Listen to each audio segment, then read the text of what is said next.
Hello, my name is Melanie K. Hutsell, and I am very excited to share with you today a bit of a sneak peek, or I guess it's more like a sneak listen, from my forthcoming short story collection, The Art of Lost Souls and Other Stories, which is being published by Main Street Rag. This selection is from the story Still Life in Townsend, which appears in the collection. For a number of years, I'd had the idea of writing a story about a woman who runs a motel in the Great Smoky Mountains of East Tennessee. But rather than set the story in the busy Sevierville, Pigeon Forge, Gatlinburg area, I wanted to set it in the quiet side of the Smokies, in Townsend.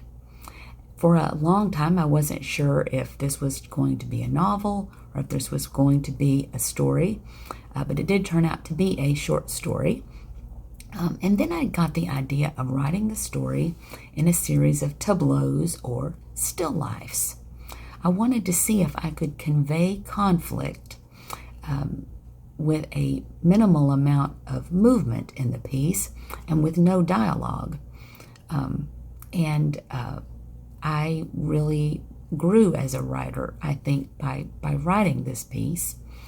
And I think that the story is definitely stronger for being written with such spareness.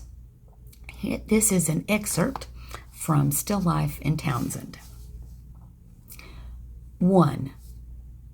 Stevie Gibson never did like the picture, but she never did take it down. A dead pheasant still fully feathered, a green glass goblet of wine, a bowl of oranges, and an hourglass were arranged upon a pale tablecloth of folds and wrinkles, all against a shadowed background. She saw that picture every day that she sat behind the computer at her father's heavy oak desk and typed figures for Gibson's Motor Lodge into the Excel spreadsheets. The dark painting had not given her nightmares as a girl, but still had pressed against her restless soul whenever she wandered into her father's office. Now the picture was like the wall or the telephone, no different from the hook where she hung her coat or sweater half the year. It came with the job. Luman Gibson still owned every nail in the building, though he lived 20 miles away in an old folks' home in Maryville and did not remember her face or her name. She would not mind to change things around, maybe, but that cost money and took time she did not have, and the things were not hers to change. 2.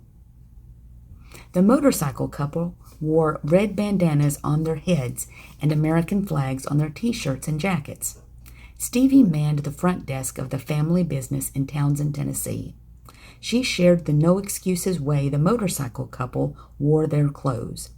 At 39, she appeared not much different from the girl who had first been kissed in Tuckaleechee Caverns, who carried big, wide, deep living dreams when she left Townsend at 18. She still wore unforgiving jeans and daredevil necklines. But crow's feet now printed themselves on her face, and gray strands threaded through her spiked blonde hair.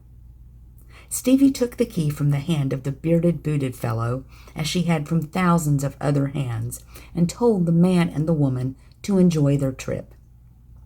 Several weeks ago, the Wares Valley forest fires all over the national news might have seemed to menace the couple's bike trip down from Michigan. But those fires had burned on the Sevier County side, closer to Pigeon Forge, and fought by firefighters from 3 counties. The forest fires were now out. Outside, and where she could not see, trees had fallen to ash and mountain slopes stood charred.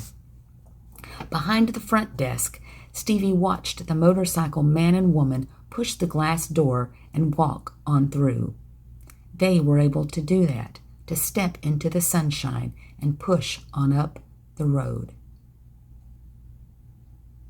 Thank you so very much for taking the time to stop by and to listen to a snippet from my work. Please check out The Art of Lost Souls and Other Stories on the website of Main Street Rag.